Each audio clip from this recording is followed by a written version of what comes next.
All right, we've done all the work to set up this model. Let's go ahead and see what it looks like and why it is so cool. So the first part is we have to get to that admin interface that I showed you briefly in the intro. So if you notice inside of our project here, if we go to our personal portfolio, urls.py, we have one path, meaning there's one acceptable URL in this whole website, and that is /admin.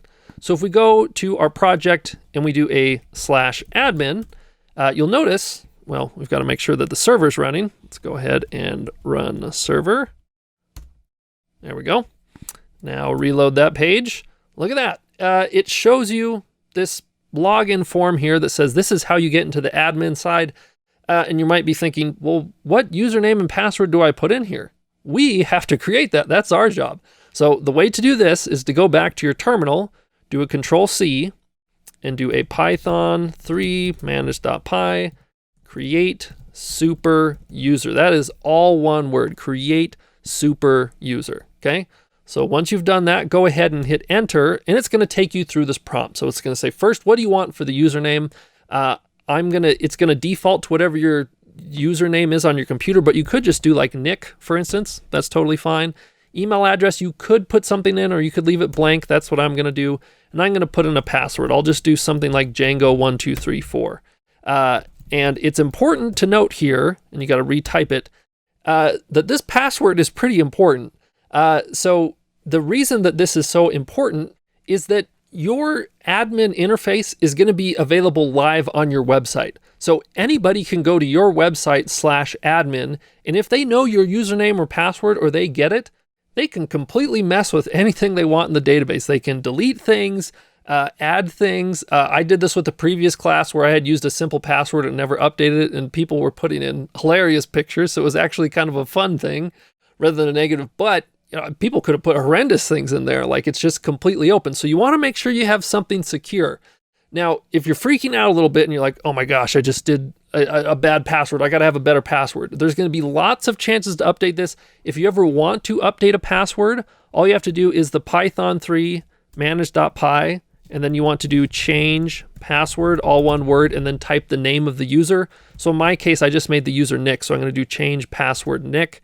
And it's going to say, hey, put in the stuff here. I don't actually want to change my password, but just wanted you to see how you could do that. Also, you can just create another super user. Like Nick could be a super user. You could also make one called admin or Joe, whatever it is that you want. But now that I have a super user, I'm going to go ahead and turn on the server again. So I'm going to do run server. Now that the server's running, I'm going to come back and type in my Nick, Django1234, hit login. And boom, look at that. We're in this cool little space, right, where we can do those things, but there's really not much going on here. You'll notice if you click on users, you can see the user that we just created. That's kind of cool, but it's like, where's the project stuff? That's the thing that we really wanted to see inside of here. So if we go back to just our /admin, you'll notice that there's nothing showing up here. But if we go back to our project, and we go inside of the portfolio app in this admin.py, basically we have to specify here what models we want to show up inside of the admin. So I'm going to get rid of this line here. And first thing that we need to do is we need to import our model from the models.py here. So let's go ahead and say from.models import, and then we want capital project. Okay, so that's saying go get this models that is here inside of this folder, and let's get the project class that's inside of there. And now that we have that, we can say lowercase admin, which is what was imported right up there. We're going to say admin.site in still lowercase register, and then in the parentheses here, we're going to do capital project. Okay, so this is the line of code that we have to add to say, hey, I want to see this model inside of the admin. But once we do that and hit save, let's go back to this web page and reload. Look at that. Project shows up. Isn't that cool? Okay, so if we go here and we click on projects, we can hit add project. And look, there's the different properties that we added before. Title, description, image, URL. Isn't that sweet? And notice the things in bold are the things that are required. And the URL, which we said blank is equal to true, that is optional. So let's go ahead and try on our first one. I'm going to say my first project Okay, and I'm going to say this is the description, and then I'm going to choose a file. I'm going to go ahead and just grab my Zappy Code logo. Feel free to use any image that you would like. You can also, if you want to, at the end of this section, go to the GitHub repo that has the source code for this project, and you can use any of the images that I use. And with that, we'll go ahead and hit save here.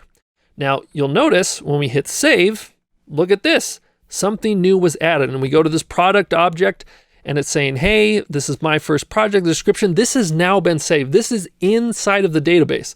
So I could completely close out of our project, reopen it, and this thing would still be here, this object that we made. So if we go back to the home of the admin, and I go to projects, look, it says there's one project object, and if we click on it, it's got that information. Now, with this, you're going to say, oh, look, here's my picture. I'd like to see this. And if you go ahead and click on this, well, it's going to have a little bit of an issue here. And it says, hey, this thing doesn't exist at all. It tried to look for it under the following place. Now, if we go back to our code here, you'll notice there's been a new folder added inside of Portfolio, and that's that images. And inside of images, there's the Zappy thing. Now, this is kind of just a coincidence because we named the folder Portfolio, and that's why it saved it there. This is really not the place that we should be saving our images. So in fact, I'm just going to right click this folder and say delete. I don't want this to be here. What we need to do is move over to our settings. So I'm going to go into our personal portfolio settings. And let's go ahead and scroll down to the bottom. And we need to add a new line here that says media underscore root, all caps, okay? So we want to specify that this media root should be equal to something, okay? Let me get a space between there. And this is basically saying, where should we save all the media files? Like there might be lots of different apps that are saving images different places. Where should we save them? Well, what we can do is say, I want to save it in a folder like media. Now, in order to do this, the really clean way is you're going to go ahead and scroll up until you see code like this that has the names of different things. In fact, I think it's a little bit cleaner. Here it is, inside of databases. So remember when we talked about this a little bit, when you save a database, it's currently saving it to your base directory, which is wherever your project is, and then with the name db.sqlite3. So let's go ahead and copy this thing, same line here, because this is operating system agnostic, meaning that, you know, if you made this on your Mac, you could upload your code to a Linux server and it would work fine. If you made it on a Windows machine and then uploaded it to Mac, it would totally be fine. So we're going to copy this line of code, come down and say the media root is equal to, and instead of SQLite3, we're just simply going to say media here. So this says take whatever the base directory is and add media to it. So now that we've done this, if we go ahead and save and go back to our site, we're going to go to the projects here. Let's look at our existing project. I'm going to re-upload this image. So I'm going to go ahead and select this, hit open, and then hit save. So this is us like updating that object. Now, if we go back to our project, look, a new top folder has been added called media. Inside of media is portfolio, inside of that is images, and inside of that is our zappy.jpg. Isn't that cool? Okay, so this is how they're uploaded, and you're saying, great, I want to look at it on my website. So I'm going to go to this object, click on this, but it's still not showing. It's saying I can't find it. Now, in order for this to happen, we have to do a little bit of work in our urls.py. So we're going to move into our code. Let's go to our urls.py. And basically, we need to add something to our URL pattern. So I'm going to select the name URL patterns. This is just a list. And we're going to add one additional thing to this list here.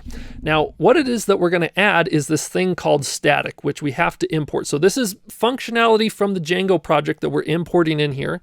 So we're going to say from lowercase django.conf.urls.static import lowercase static. All right. So now that that's been imported, we can say URL patterns plus equals, meaning we're adding one additional thing into here, and we're going to do static, okay, with the parentheses here.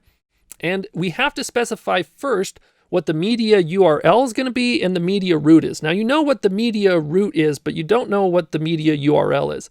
Basically, the media URLs is saying, you know, where in your URLs should you get to these images? Should it be like, you know, your website /media/ and then, you know, all those things? Or should it be like, your website / cool pictures dot, whatever. So we're going to go to our settings, and down here at the bottom, just like there's a static URL, we're going to add a capital media _URL.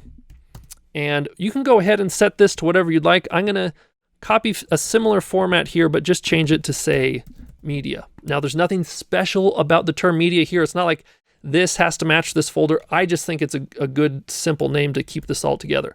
So I'm going to save the settings file, come back to urls.py, and I'm going to say here that I want to access information from the settings. So I'm going to do one more import. I'm going to say from lowercase django.conf import lowercase settings. So this gets our information from our settings file, and I'm going to say lowercase settings dot, and then I'm going to get that media _URL, and then I'm also going to say settings dot media, all caps here, media root.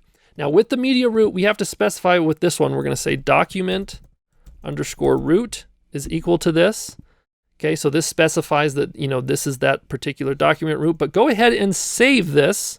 And I know this was a lot of typing. If you ever get lost and you're like, how does he even know this? If you just Google Django media images, you're going to find a tutorial that shows you exactly this. So don't be freaked out that you're like, well, how does he know these different things? I'm reading from my notes.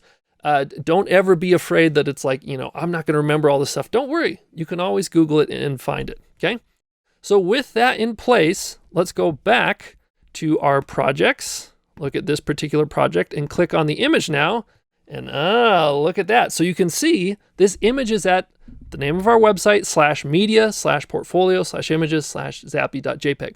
So for example, if I go back to my project and I say, you know what, media is just a really dumb name. I want it to be something like cool pics. I can save this, come back, and if I reload this page, it no longer works because I now have to go to cool pics. But if I entered that in, all of a sudden, now it's working. Now, I don't think cool pics is really the best name. I really think it's media, but I just want you to see that, you can totally pick whatever it is that you want that name to be. Okay.